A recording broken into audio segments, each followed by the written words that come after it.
Welcome to the HFY Codex Tale. If you like our videos, keep supporting and subscribe to our channel. The chain that bound them. The punishment was clear. No prison, no exile, no silence.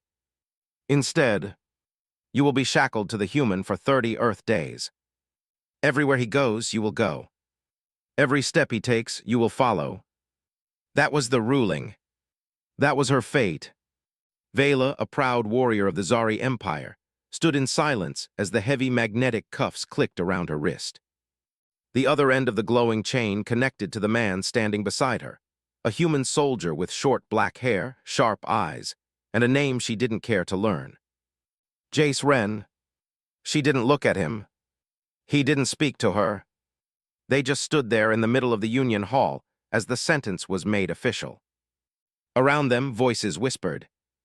That's the Zari prisoner who attacked the supply ship. They're really making her walk with him. That's insane. If she tries to kill him, they both die. That chain sinks their life signals. Vela didn't flinch. She had trained to feel no fear.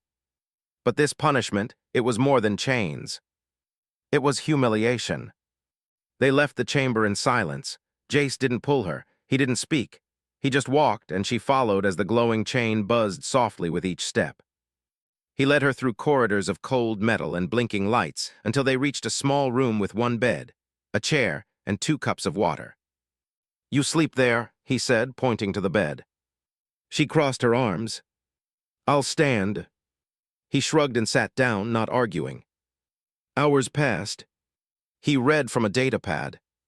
She stood near the door, eyes scanning every corner, waiting for a trap that never came. Finally, she spoke. "You won't ask me anything." "Should I?" he replied without looking up. "You're not curious why I was punished?" "No." "Why not?" "Because I read your file." Her jaw tightened. She hated that file, the way it listed her like a weapon, not a person. "Then you know what they think I did." "I know what they wrote," he said. "Not what you felt." She blinked, surprised, just for a second. This human was not like the guards she'd known. That night she didn't sleep, neither did he. But they didn't speak again. The chain glowed softly between them, a silent reminder that they were trapped together. The next morning, he offered her a ration pack. She didn't take it. "You think you can buy my silence with food?" "No," he said, "I just thought you might be hungry." "Why?" "Because I would be." She hesitated, then took the pack. A small step, but a real one. Later that day, he walked to the training bay. She followed, still silent. He moved through his drills, sharp and focused. She watched, then smirked. "Your stance is sloppy." He looked at her and handed her a practice staff. "Show me." She hesitated, then took it. For 20 minutes they moved. Not talking, just moving, fighting, breathing, together, and for the first time since the chain had bound them. They moved like a team. When the session ended, they were both sweating, breathing hard. He offered her a towel. She took it, confused. "You're not angry?" she asked. "Why would I be?" "Because I'm your punishment." He looked at her, eyes serious.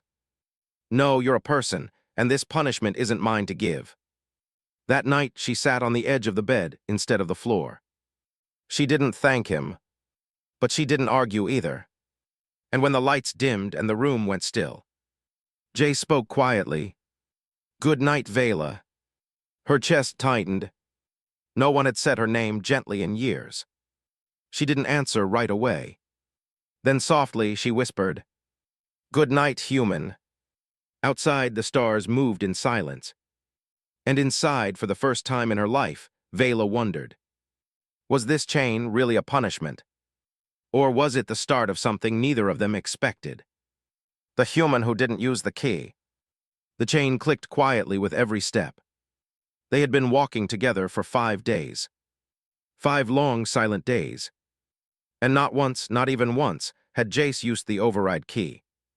Each night the system pinged. Override available, unshackled prisoner during rest cycle.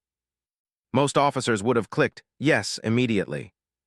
After all, no one wanted to sleep chained to a former alien soldier, especially one with a violent record like Vela.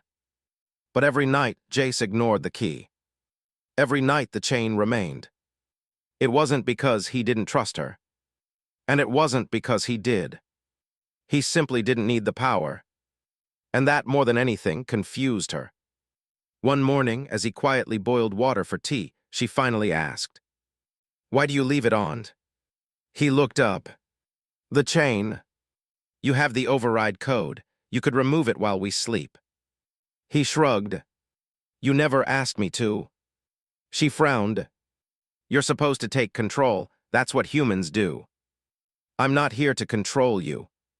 "Then what are you here for?" He looked her straight in the eyes. "To survive 30 days, same as you." She didn't know what to say. So she said nothing. Later that day, they were called to the observation deck, a panoramic dome of glass floating above the planet's surface. The stars beyond burned white and red. Vela had never seen them from this angle. Not without warships in the sky. Jace noticed her looking. First time seeing Earth from orbit. First time seeing it without targeting systems, she said quietly. He didn't laugh. He didn't flinch. He just nodded. "Looks better this way," she added. "Yes," he agreed. As they walked back to quarters, she spoke again. Her voice softer now. "My people say humans break what they fear." "That true?" He gave her a side glance. "Sometimes, but not always." That night the chain buzzed as they lay in their bunks, barely 2 meters apart. She stared at the ceiling. "You're not like the others." "You say that like it's a bad thing," he muttered. "No," she whispered. "I think maybe it's the first good thing." Silence again. And then, unexpectedly, "Good night, Jace," she said. He smiled in the dark. "Good night, Vela." A minute passed. Then 2. Then she added, "If you ever want to use the key, I won't stop you." "Thanks," he said. "But I think I'll keep it right where it is." She didn't understand why that made her chest feel warm, or why her fingers relaxed for the first time in years. But she held onto the feeling. Because it was real. And it was hers. That night the chain didn't feel like a shackle. It felt like a thread. Thin, quiet, and somehow beginning to connect them. The night they slept side by side. The power went out just after midnight. A soft alarm beeped through the hallways of the base, then silence. No heat. No lights. No sound. Only darkness and cold. In their small shared quarters, Jay stood up, reaching for a flashlight. Vela stayed on the bed, arms crossed tightly. "What's happening?" she asked. "System failure," he said, checking the wall panel. "Power's gone, heating unit 2. She frowned. "How long?" "Could be hours," Jay said. "Could be more." The temperature dropped fast. They could both feel it. The walls chilled, the metal floors felt like ice. Vela shivered once, but didn't show it. Jace noticed anyway. "The emergency blankets aren't warm enough," he said. "We should share body heat." Vela's eyes narrowed. "Is that an order?" He shook his head. "No." He pulled the blanket from the cabinet and laid it on the floor.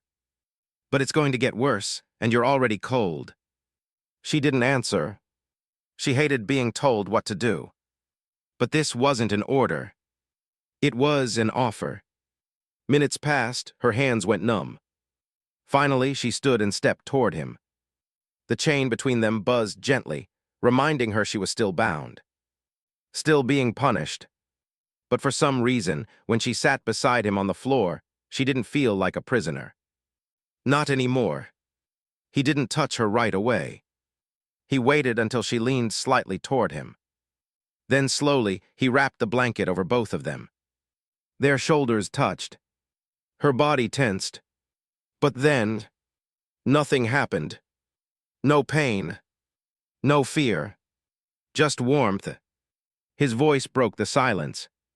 Why do you always hold your breath when someone's near? She looked down. Because most of the time it hurts. He didn't reply. He just sat quietly beside her, breathing slow and steady. And slowly, she matched his breath.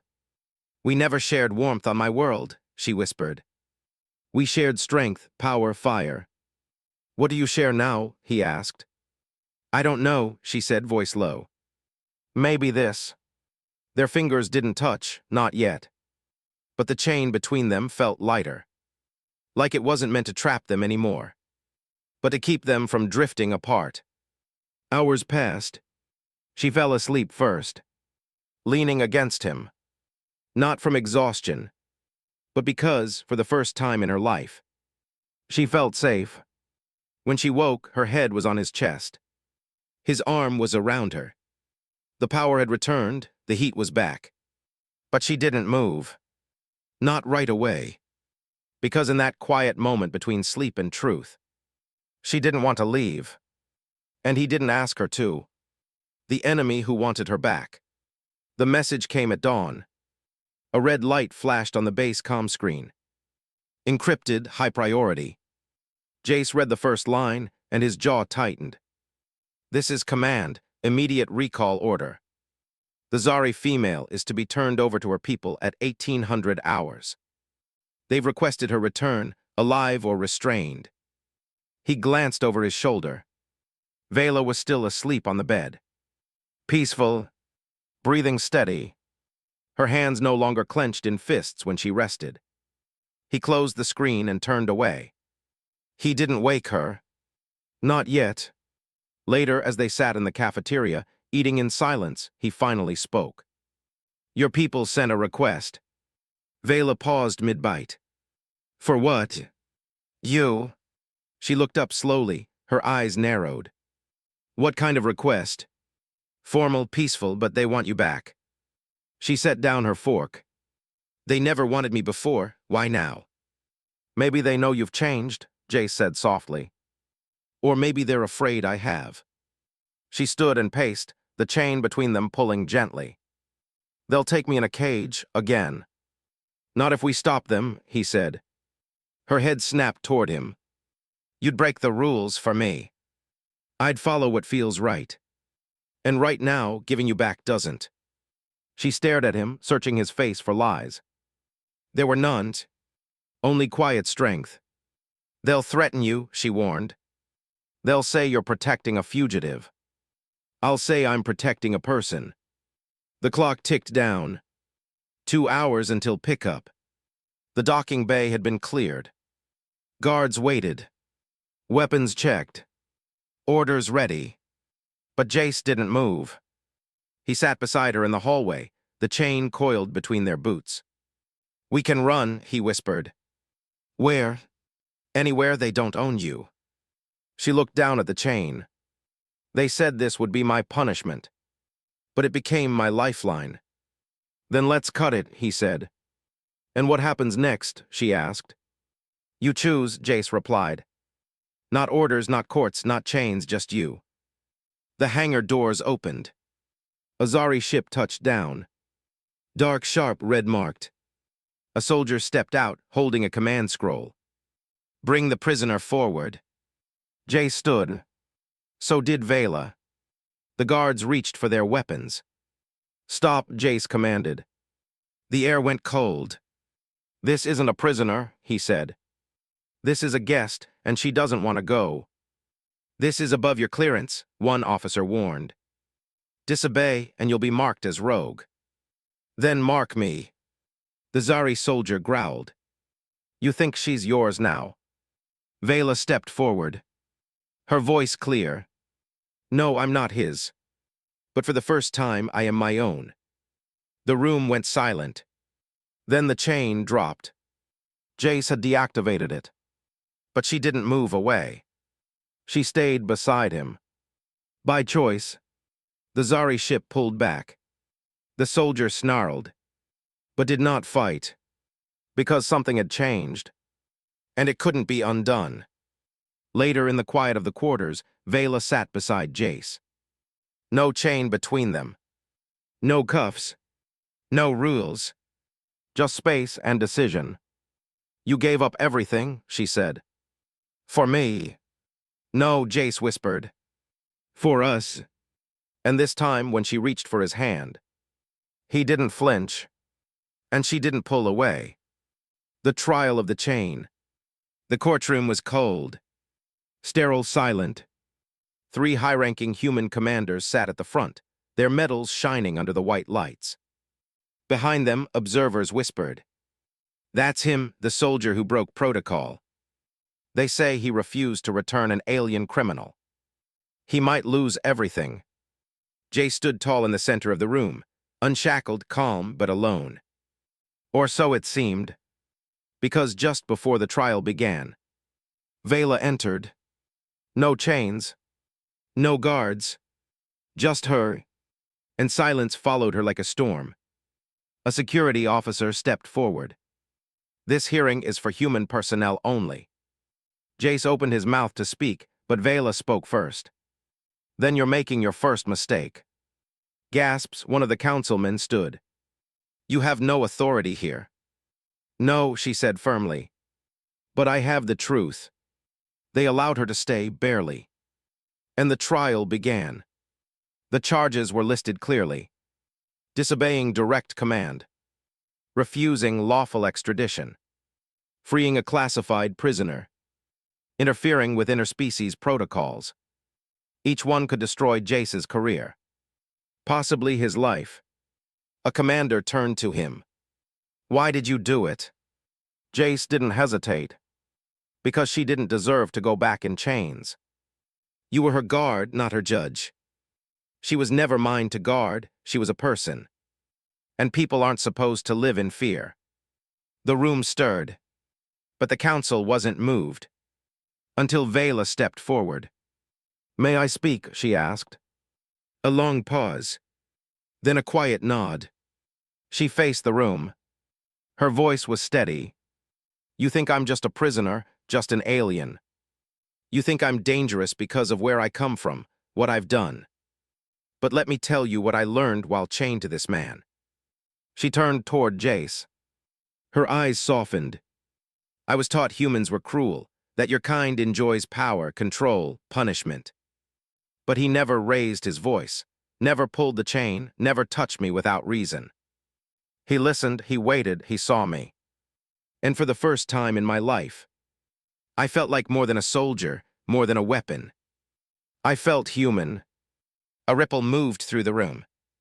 Even the coldest faces shifted. Vela took a deep breath. "The chain didn't change me, he did. And if he is punished for that, then your justice is not justice." Silence. Then one councilwoman leaned forward. "What do you want, Vela?" "I want to stay," she said. "I want to walk freely, and I want him beside me." "And what if your people return?" "Let them come," she said. "This time I won't run. Because now I know who I am." The council whispered, debated, deliberated. Then came the final words. Charges dropped. The chain will not be reactivated. The bond, if chosen, will be respected. Jace looked at her, stunned. "You didn't have to do that." "Yes," she said, stepping closer. "I did, because this wasn't just your trial. It was mine too." And in front of the entire room, she reached for his hand. No shame. No fear. Only choice. The night she took his hand, the trial was over. No more chains. No more guards. No more quiet beeps in the night, reminding her she was someone else's property. Vela was free. The base lights dimmed as night fell. Most rooms were quiet, but Jay sat awake in his quarters, staring at the floor. He didn't know what came next. Would she leave now? Would she return to her world? To her people? To a life that no longer wanted her? Then came the soft knock. Just one. He stood and opened the door. There she was. No cuffs, no escort. Just her. They looked at each other for a long moment. Not a word spoken. Then finally she stepped in. "You don't have to stay here," he said gently. "The shuttle to the neutral zone leaves tomorrow. You can go wherever you want now." She nodded. "I know. So, why are you here?" She didn't answer at first. She walked around the small room, touching the walls, the chair, the soft blanket folded on the bed. All the small things he had once given her, without asking anything in return. She turned to him, her voice steady. "Because when I think of freedom, I think of this place. Not because I was forced to stay, but because you made it feel safe. And when I think of trust," she stepped closer, "I think of you." Jace's voice was quiet. "You're not bound to me anymore, Vela." She smiled softly. "I wasn't asking permission." Then slowly, so slowly, she reached for his hand. This time not because of a chain. Not because of punishment. But because she wanted to. Freely. Fully. Finally. Her fingers wrapped around his. Warm, steady, real. And something in his chest unlocked. "I never knew what peace felt like," she whispered. "Until I stood still and realized I didn't want to run." Jace took her hand, holding it tighter. "Then don't." That night they sat together on the bed. No guards. No alarms. No need for walls. They didn't speak much. They didn't have to. Because now, they weren't two prisoners. They were two souls who had finally stopped fighting the one thing that mattered most. Belonging. The bond that couldn't be broken. The sun rose over base Orion. Soft gold light filled the quiet rooms. Inside one of them, Vela stood at the window, watching the sky brighten. Behind her, Jace was still asleep, his breath steady, his body relaxed. She had never seen a human sleep like that, unguarded, peaceful. Like he had nothing left to fight. And for once, neither did she. The chain was gone. The punishment had ended. But something else had begun. Something stronger than orders.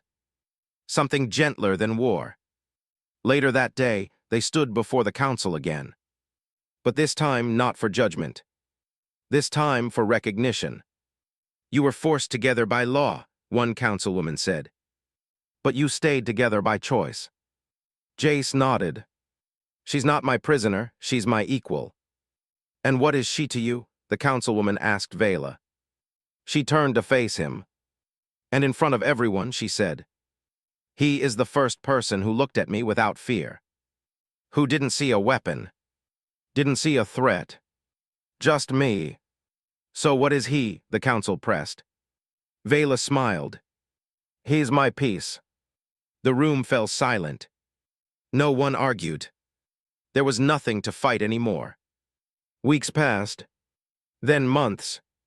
Jace and Vela were no longer soldier and prisoner. They became something else. Ambassadors.